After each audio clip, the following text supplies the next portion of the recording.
In this demonstration, I'm going to show you how to make a coil pot or coil build. First, you're going to wedge the clay. Even when you get it straight out of the bag, you want to wedge to just get it the same consistency, and it's a really good way to just start. First, you're going to get a board. It can be either just a canvas board, or it could be a sheet of canvas. It's up to you what you want to use. Next, you're going to make a ball about the size of a apple or an orange. You're going to make a ball of clay, pound it into a ball. Now you're going to use the palm of your hand, and you are going to smack it down with the palm of your hand as flat as you can. Now, right here I am throwing, or slab throwing, so I'm taking it and I'm stretching it, which you guys have seen me do before. And I rotate it as I do this, and I'm also go in between, I slap it with my hand. Now this slab is about 1/4 inch thick, and now I'm going to take my needle tool and make a circle, and this will become the base of my coil pot. This is also where you can make a square coil pot if you want, or you could make a round circular one or an oval. That is up to you. Now I'm going to work on getting the walls up on this coil pot. I'm going to take my fingers and pinch them up. I'm kind of folding the clay upwards, and then I'm pinching it in a little bit so that it doesn't buckle. You got to do a little bit at a time. You can't do it all at once. You can see me here pinching it in, pinching it, my fingers towards me, kind of what we did when we made our coil or our pinch pots. Okay, so now I'm going to start making the actual coils that I'm going to add onto this base.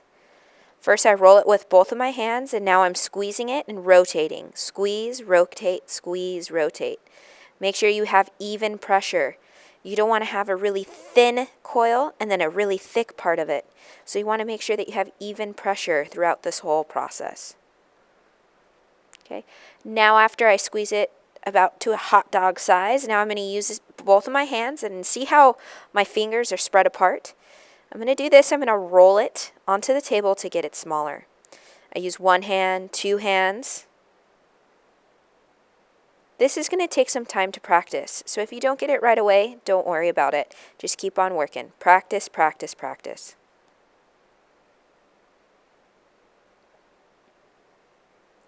Now I'm going to attach it to the base. This is a process that you're going to repeat over and over again.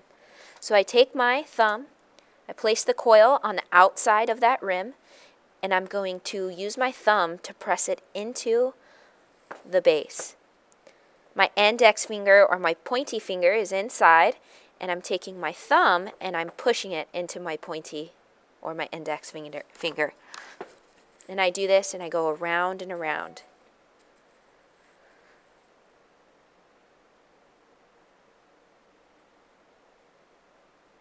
When I get to the end where I started, I just cut it off with my fingers.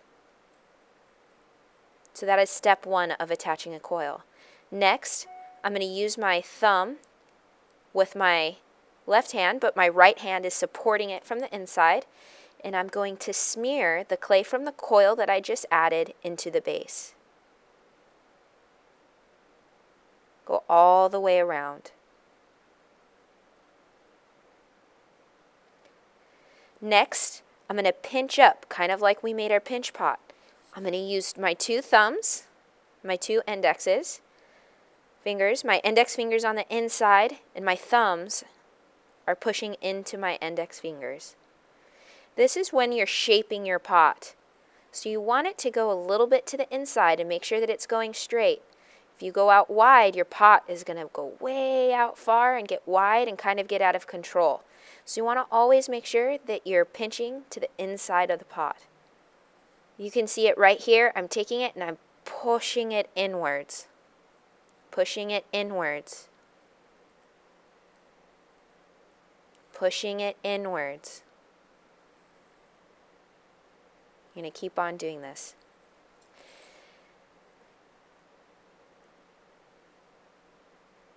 Now I'm going back again one more time to just make sure that I'm stabilizing the walls and that it's good.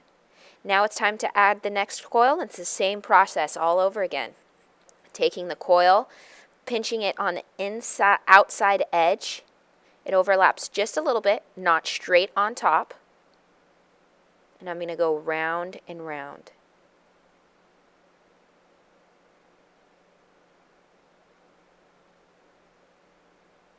Good.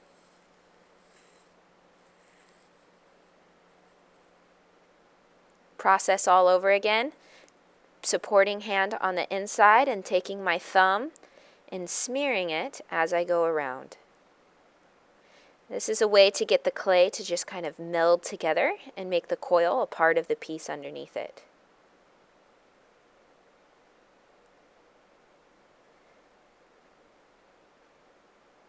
Keep on going all the way around. Good. And now I'm going to pinch, just like you did with your pinch pot again. Pinch it towards the inside, making sure that I'm keep on going and it's not going too wide, but I'm always keeping it in control and making it go to the inside.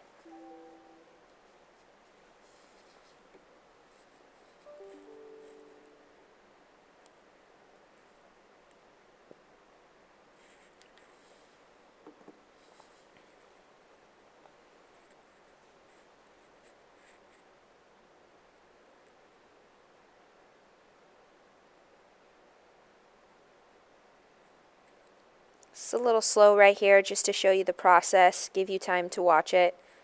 Later on, you'll see the process sped up so that you can really see what's going on. Throughout this whole thing, I'm putting even pressure. This is the key of making anything in ceramics. You want to make sure that you have a firm but even pressure throughout the whole process. Here I am making another coil. Once again, I'm taking it from the ball of clay.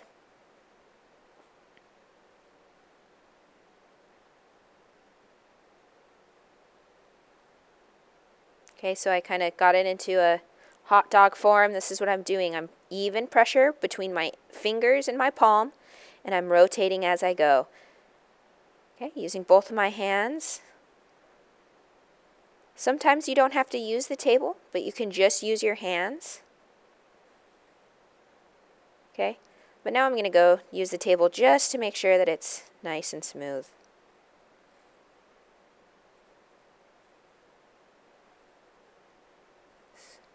Roll it out.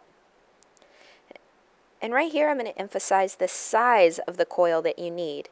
It needs to be about a thumb width on both sides, about your thumb width. Okay, so here I've sped it up and you can see the process. I'll just let you guys watch this for a little while. You can tell that I'm just doing it over and over again, over and over again. Okay, so this is the next day. So say you've wrapped your piece up and now it's a little bit firm, it's a little bit hard. So this is a serrated rib and you're going to scratch the whole top of the piece really well. This softens up that top edge so that the clay that you're adding will be most likely to stick to it.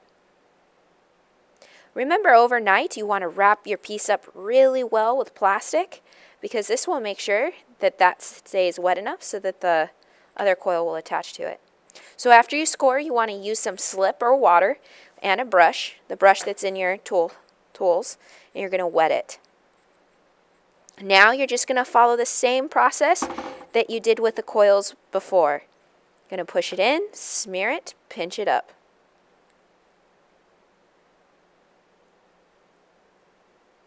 Add the coil, smear it, pinch it up. And here you can see me just keep on working and working. It's going to go higher and higher.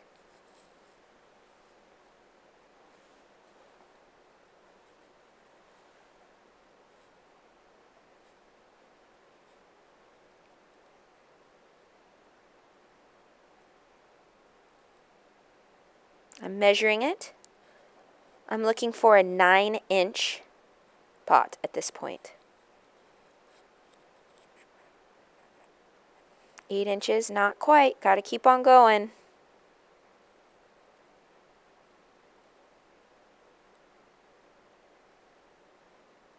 Is it there yet? Ah, there we go. 9-inch coil pot. Now at this point it's finished and you can decide if you want to smooth it out or what else you want to do with it. But that is how you create a coil pot.